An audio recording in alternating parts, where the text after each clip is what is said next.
Pujol, directrice de production de Musical Sol. On va de l'organisation de concerts, donc de la diffusion, à la production d'artistes, mais on fait aussi de la médiation culturelle, on fait de la prévention des risques. Et voilà, on fait beaucoup de choses et du coup, moi, mon métier, c'est de faire la coordination de tout ça, faire la programmation, la régie, coordonner un petit peu le travail de toutes mes équipes. Et ensuite, je produis donc des artistes. Depuis 2011, on a monté le pôle production. Notre objectif, c'est vraiment comment aider à développer des artistes et très spécifiquement, comment on va surtout soutenir la création au féminin. Et donc, mon travail, c'est de travailler, de coordonner tout ça. J'aime me voir plutôt comme une coordinatrice d'une équipe où on va travailler tous et toutes ensemble vers un projet et sa définition. Dans ma génération, il n'y avait pas d'études. Je suis allée faire la bénévole ailleurs, à Toulouse, à Montpellier, à Perpignan. Et puis avec cette expérience, je suis venue organiser des concerts chez moi, à Carcassonne. Et puis de toutes ces expériences, j'en ai fait des compétences. Et de ces compétences, j'en ai fait un métier. J'étais programmatrice dans des salles de concert, régisseuse générale ou régisseuse plateau dans des festivals, régisseuse tournée avec des artistes, chargée de production. Voilà, j'ai fait plusieurs casquettes pour en arriver donc à ce poste de direction à Musical Sol. Mon petit bébé où j'ai mis beaucoup de temps, d'énergie et de bénévolat qui aujourd'hui est devenu un véritable outil de travail professionnel.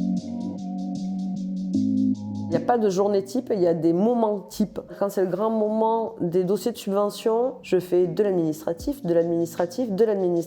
mon ordinateur est mon meilleur ami. Mais après, voilà, ma journée type, ce matin, j'étais en train de charger et décharger un camion puisqu'on a un concert demain. Mardi prochain, je vais être au fin fond de la Montagne Noire sur un concert de restitution de médiation culturelle. C'est pour moi toute la beauté de ce métier.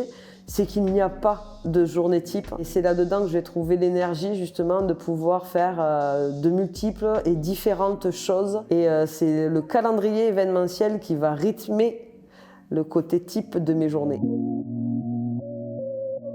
Pour moi, la musique est devenue un objet pour faire autre chose. Donc du coup, je vais travailler en prison, je vais travailler en DITEP avec des théâtres, des festivals. Sur la diffusion, l'organisation de concerts, je vais plutôt travailler avec des municipalités, des lieux, des centres sociaux. Quand je vais être sur la médiation culturelle, voilà, avec tout type de structures, du médico-social, au scolaire, au pénitentiaire. Quand je produis des artistes, alors là, entre des salles labellisées, de la scène nationale à la SMAC, petites associations, comités des fêtes, festivals, petits, moyens ou gros.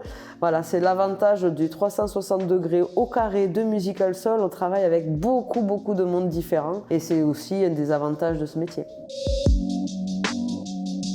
La liberté de choisir avec qui je veux travailler, comment je veux travailler, pourquoi je veux travailler. Je ne suis pas musicienne, je ne suis pas artiste, mais j'ai une grosse part de créativité.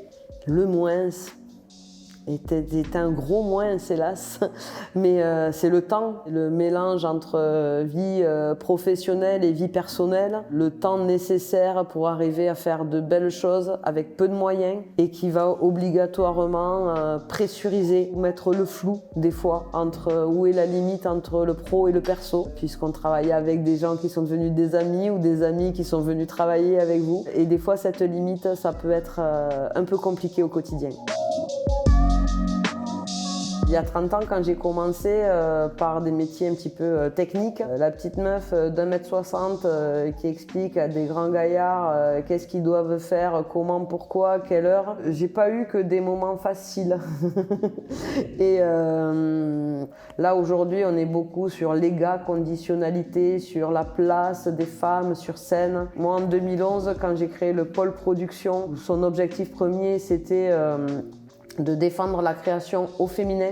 On s'est beaucoup foutu de moi. Et alors aujourd'hui, maintenant qu'il y a volonté politique de travailler ces questions, maintenant on me reproche que je fais ça parce que quand même c'est à la mode et que je peux rentrer dans les cases. De voir cette évolution des pensées et du regard sur mon activité qui, elle, par contre, n'a jamais changé de draille et qui depuis toujours se bat pour défendre la place de la femme dans la musique, ça me fait beaucoup sourire, cette évolution du regard extérieur sur mon activité. Et on va dire que je prends espoir dans le chemin déjà parcouru, mais je suis quand même encore bien inquiète du chemin qui reste à parcourir.